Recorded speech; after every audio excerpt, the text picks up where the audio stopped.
कंधार विमान अपहरण कांड 1999 भाजपा सरकार। कारगिल युद्ध 1999 भाजपा सरकार। संसद पर आतंकी हमला 2001 भाजपा सरकार। अक्षरधाम मंदिर पर आतंकी हमला 2002 भाजपा सरकार। अमरनाथ यात्रियों पर आतंकी हमला 2002 और 2017 दोनों बार भाजपा सरकार। गोधरा कांड 2002 भाजपा सरकार। पठानकोट आतंकी हमला 2016 भाजपा सरकार। उरी आतंकी हमला 2016 भाजपा सरकार। पुलवामा आतंकी हमला 2019 भाजपा सरकार। पहलगाम आतंकी हमला 2025 भाजपा सरकार।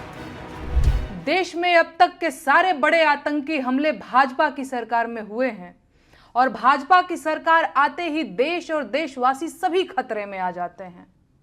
बिहार चुनाव करीब है और देश में जैसे ही चुनाव करीब आते हैं कहीं ना कहीं आतंकी हमला हो ही जाता है और युद्ध के बादल घिर जाते हैं। पहलगाम हमले के बाद से ही सरकारी कवियों ने पाकिस्तान के खिलाफ मोर्चा खोल दिया है और वीर रस की कविताएं पढ़ना शुरू कर चुके हैं। अब इन्हें पाकिस्तानियों के कटे हुए सिर चाहिए। ठीक है, तो कौन जाएगा पाकिस्तानियों के सिर काटने?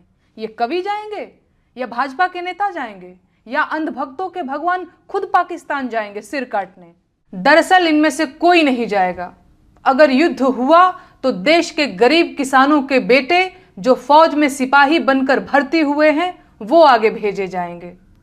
वो गरीब किसान जिनका बैंक का कर्ज अभी तक सिर पर लदा हुआ है, जिनका ट्रैक्टर जब्त करने के लिए बैंक वाले रोज द्वार पर चक्कर लगाते हैं, उनके जवान बेटों को ये भाजपाई कवि युद्ध में भेजने की मांग कर रहे हैं। ये है इन धूर्त कवियों का कवि हृदय और नीयत। और नेताओं का क्या है?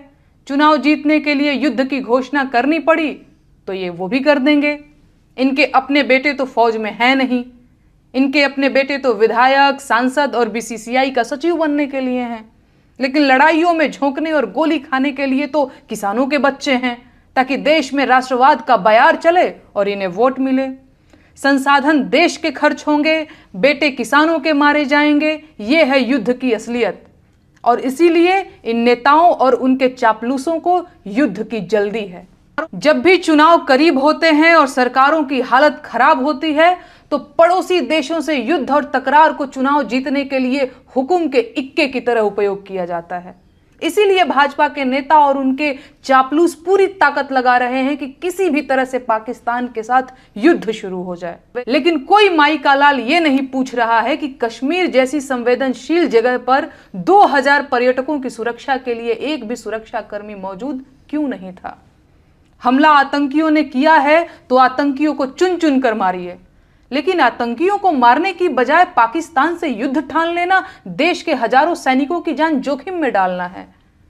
जिस क्रूर आतंकी हमले को वजह बताकर पाकिस्तान से युद्ध करने की बात की जा रही है, उस आतंकी हमले में किसी भाजपा के मंत्री ने अपनी चूक क्यों नहीं मानी? देश के गृह मंत्री ने अपना इस्तीफा क्यों नहीं लिखा?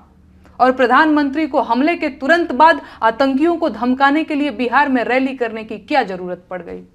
ये सवाल मीडिया कभी नहीं पूछेगा और सरकार इन्हीं सवालों से मुंह छुपा रही है। इसीलिए अंधभक्त इन्हीं सवालों को पूछने पर मुझे धमकियां और गालियां दे रहे हैं, लेकिन मैं ये सवाल पूछूंगी, पूछती रहूंगी, क्योंकि मैं अपने देश को युद्ध की आग में नहीं झोंकने दे सकती। ये देश आपका अपना है, इसे युद्ध से बचाइए।